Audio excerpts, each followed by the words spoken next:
Google partners with Sony and Intel to launch Google TV. Amazon releases Kindle for the Mac, and some of you have some pretty pathetic sex lives, according to a new study about social networking. It's Thursday, March 18th. I'm Natalie Del Conte, and it's time to get loaded.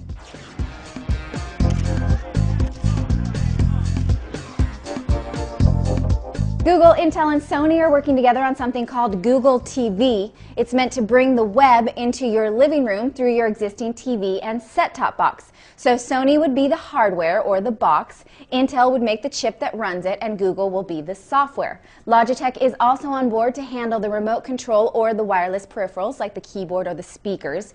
Google says that Google TV will be an open platform, so open to other software, and it will be a version of Android, so in theory you could run apps on your TV just like you do on your phone. The New York Times spoke to sources anonymously about this, so we don't actually know when we'll see it. In an attempt to be more social, Yahoo has acquired a social network that I have actually never heard of. Yahoo announced the purchase of Citizen Sports, which apparently is a fan network for sports buffs. It probably isn't fair to judge them based on the fact that I'm not a member. I'm only loyal to a few select sports teams. Go Giants. Nevertheless, I suspect that Yahoo will integrate more social features into one of their more successful products, their fantasy leagues.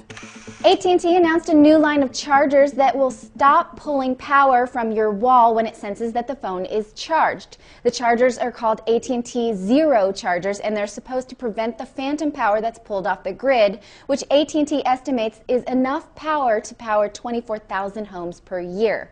The chargers will go on sale as an accessory through AT&T in May, and they will be sold in packaging made from recycled paper. Amazon released a Kindle app for Mac. Previously, Amazon's PC version of its e-reader only worked on Windows computers. The Mac version is in beta, but it will let you access your Kindle books and view notes and highlights that you've made in the books, but unfortunately not make new ones just yet. You can also sync your place in your books so WhisperNet can pick up where you left off on your Kindle. YouTube extended its partnership program to help out struggling musicians. The video site launched something called Musicians Wanted, where it will help share ad revenue with musicians who serve their music videos online. This is only for U.S. artists for now, but it will likely expand overseas soon enough. This is good news for musicians because a good viral video can really garner some traffic and help them suffer a little bit less for their art. Sprint announced that it too will carry the Nexus One, the famous Google phone. This will run on Sprint's CDMA network, which is similar to Verizon's network. We don't know when, we just know that it will be soon. We've reported this before, but I just want to give you the update. Sprint is said to be launching the first WiMAX phone at the CTIA wireless show that starts on Monday. This will be a 4G phone made by HTC. The code name for this phone is Supersonic for now. We'll have lots of CTIA coverage for you next week from our own mobile phone reviewers, so stay tuned to CNET. A new study about social networking behavior says a lot about the intimate lives of people on the internet. According to a study by Retrievo, 1 in 14 respondents admitted that they will read and respond to a message over Facebook or Twitter, even during sex.